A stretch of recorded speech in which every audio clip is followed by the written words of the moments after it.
Hello les lions! Et oui, la bonne nouvelle est tombée hier, on va pouvoir reprendre à partir de la semaine prochaine les entraînements en extérieur.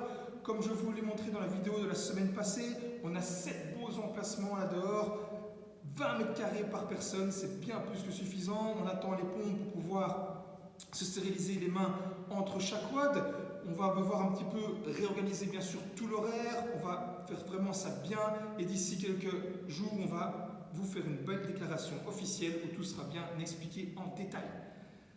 Tout ça bien sûr, on l'espère, n'est que temporaire, 3-4 semaines, et on pourra vous réaccueillir à l'intérieur. Là aussi on a mis les bouchées doubles, on a tout nettoyé depuis les poutres jusqu'en dessous des tapis. On va même attaquer la peinture cet après-midi, donc ne vous inquiétez pas, on a tout mis en œuvre pour vous réaccueillir dans la plus belle box possible. Aujourd'hui par contre, on va continuer bien sûr nos modes et on va mettre à l'honneur deux de nos lionnes, Stéphanie Rizac et Valérie Brousse.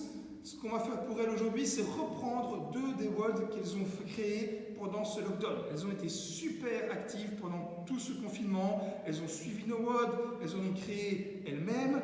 Elles ont été vraiment de véritables ambassadrices. Donc aujourd'hui, on va leur rendre un bel honneur. Pour la mobilité, on va passer un petit peu de temps à chaque fois, 1 minute sur chaque mouvement. Et on va commencer avec des hip bridges. On se met sur le dos, comme ceci. On fait des mouvements bien contrôlés, pas trop rapides, c'est pour réchauffer. On a les deux pieds par terre, les mains sur les côtés, et on pousse le bassin le plus haut possible, en sentant bien que ça tire dans le bas du dos, dans les fesses, dans les hanches, avant de redescendre. Mouvement suivant, on va bien se placer dans cette position. Pied à plat par terre, on appuie sur l'autre main. Je viens chercher ma malléole avec mon coude et je me déroule tout à fait avec la main vers le plafond. Comme ceci, un bon petit tempo de nouveau, donc pas trop rapide, 30 secondes d'un côté, hop, 30 secondes de l'autre. On va ressentir ça un petit peu partout, dans la hanche quand je descends et dans le bas du dos, et bien sûr bien dans les épaules et dans les obliques quand je me redresse. 30 secondes par côté. Ensuite, les shoulder twists. On se met un petit peu à quatre pattes comme ça, avec les mains bien larges. Et on vient tout simplement faire partir le coude sur le côté pour venir toucher le sol avec l'épaule, ressentir le stretch dans le pec et dans l'épaule. Et on change de côté, comme ceci, pendant 1 minute. De nouveau, un tempo bien lent et maîtrisé, le temps de ressentir le stretch entre chaque mouvement. Et on termine cet échauffement en enchaînant 2 mouvements d'une manière de nouveau bien lente. Le downward dog, je pousse les fesses vers le plafond, je ressens bien la tension dans la chaîne postérieure et dans le dos. Et ensuite, je redescends directement au sol pour faire le cobra. J'y passe quelques secondes et je remonte de nouveau.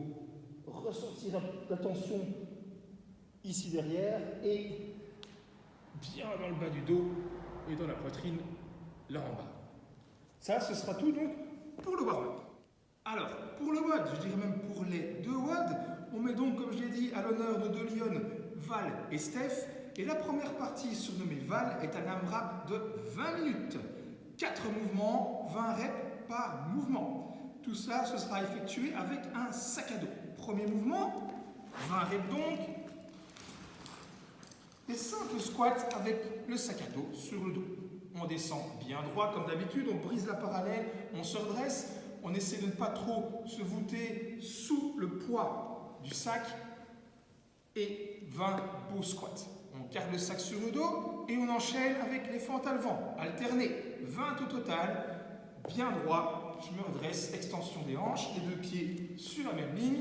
Je touche le sol à peine avec le genou et je me repousse vers le haut avec le pied qui est venu se poser par terre vers l'avant. Ensuite, le rowing, un mouvement de tirage qui est de certaine manière la phase finale du sumo deadlift high pull.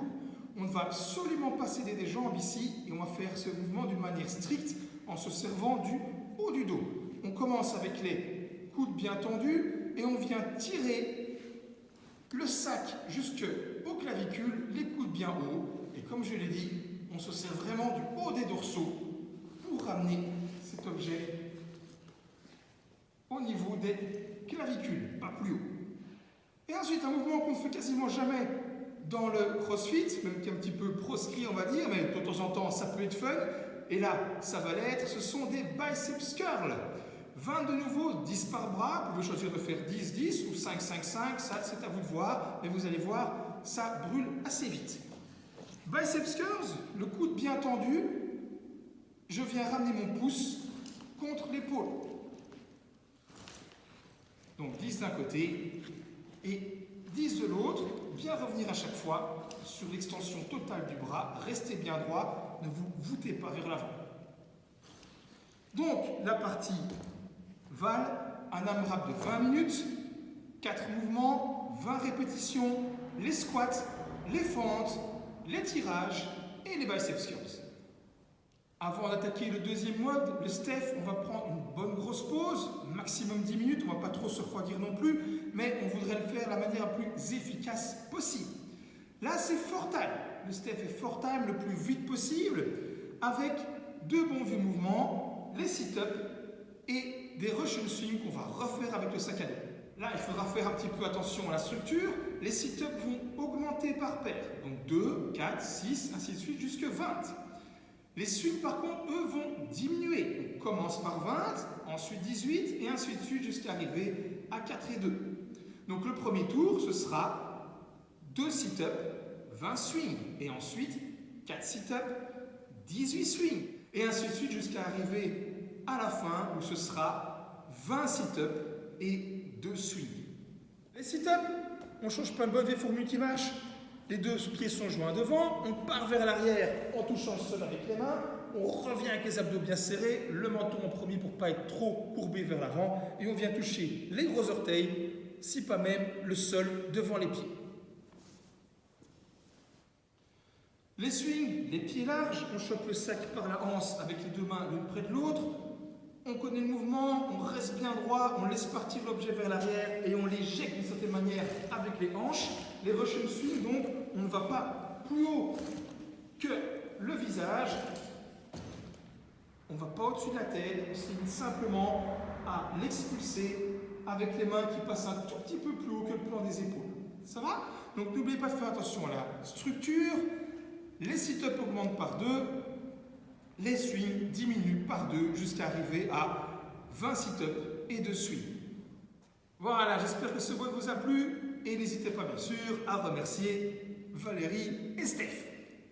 Pour le cooldown, on va faire un truc super cool, vous faites ce que vous voulez un petit peu pendant une dizaine de minutes, mais c'est comme d'intégrer dans la structure le pigeon. Donc le pigeon, c'est comme ceci avec le genou vers l'extérieur et je me penche vers l'avant, pour bien ressentir ça dans la hanche et dans la fesse. Ça va? Donc bien sûr, vous faites ça sur une jambe et puis sur l'autre.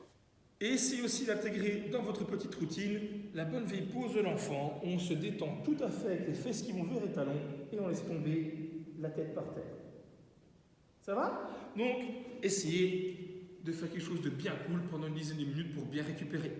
Allez Lyon, j'espère que tout ça vous a plu. On se retrouve bientôt en extérieur pour un bon vieux coaching. On a vraiment hâte. A plus.